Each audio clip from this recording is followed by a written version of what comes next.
So the first NFC divisional playoff game in Philadelphia is historic because the Eagles are a home underdog despite being the number one overall seed. And really, it's not that surprising given the way that the Eagles played in the last two games of the season without Carson Wentz. Their offense has really struggled. Nick Foles does not seem to be on the same page with Alshon Jeffrey.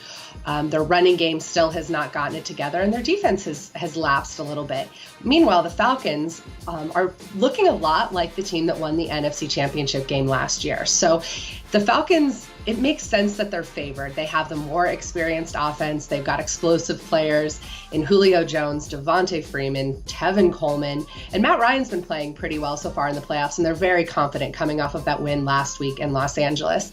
So the other divisional playoff game in the NFC is a rematch from week one, but these two teams are so different than they were back in September. If you remember back to that week one Monday Night Football game, the storylines and the headlines coming out of that game were how well Sam Bradford played as quarterback of the Vikings and all of the running game drama that was going on with the Saints, with Adrian Peterson in his first game in New Orleans really being a non-factor. And now here we are in January where Case Keenum is the starting quarterback for the Vikings, and he's been playing really well. That offense is explosive in a lot of different ways. He's got a really good connection with his receivers. And the Saints, meanwhile, have had a complete transformation. Adrian Peterson was gone after just a couple of weeks.